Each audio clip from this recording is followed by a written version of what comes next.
胎毛筆嘅歷史由來咧，我哋最早追溯到唐朝嘅。咁最多聽到一個故事咧，就係一個窮書生自己整咗支胎毛筆，考咗狀元啦，咁啊得名叫做狀元筆咁樣樣嘅。咁跟住我哋嘅傳承咧，就係會由宮廷裏邊嘅清朝道光17年開始嘅。我嘅曾太祖母咧喺裏邊做貢筆，做呢個製筆師嘅。胎毛筆屬於一種傳統文昌器物，佢嘅製作技藝喺上年被納入香港非物質文化遺產項目。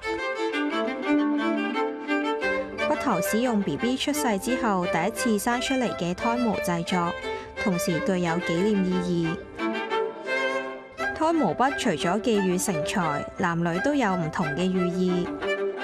咁如果女仔嚟講咧，嗰個筆咧叫文帽筆，文筆係代表媽媽，帽筆係爸爸嚟嘅。兩頂官帽嚟嘅個頂嗰度，咁所以咧就係兩種唔同嘅寓意。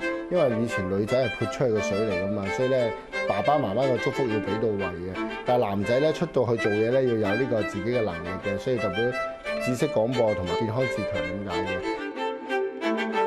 師傅話喺每年生日同埋人日嘅時候，俾小朋友多啲摸下筆桿，可以增加佢哋嘅文昌運。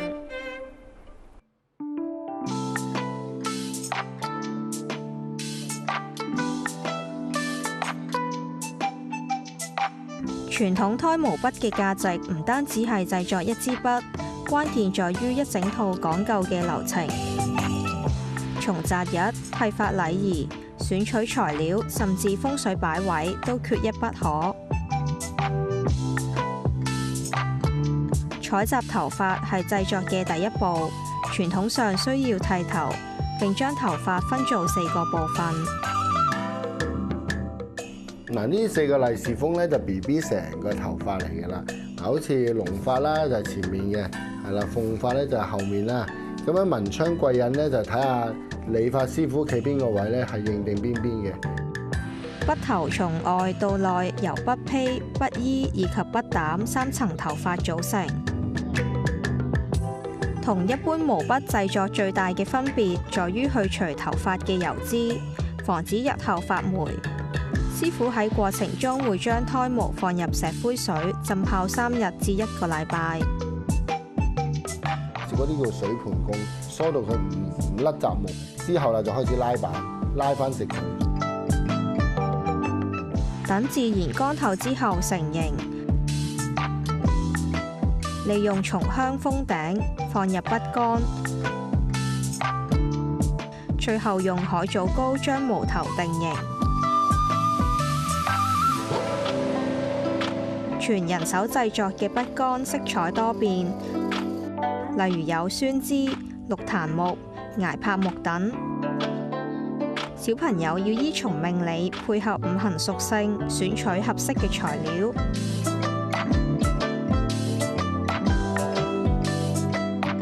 經過時代變遷，直至今日，胎毛筆成為一種可以度身訂造嘅商品。客人可以根據個人需要修改設計，例如刻字、雕刻等，已經唔需要太講究禁忌。但張師傅話，現代人比較古人更加在乎禮節風俗，要求嘅服務越嚟越繁複。我啱啱入行嘅時候咧，其實好多人咧就當佢係一個產品，係啦，一個產品入手。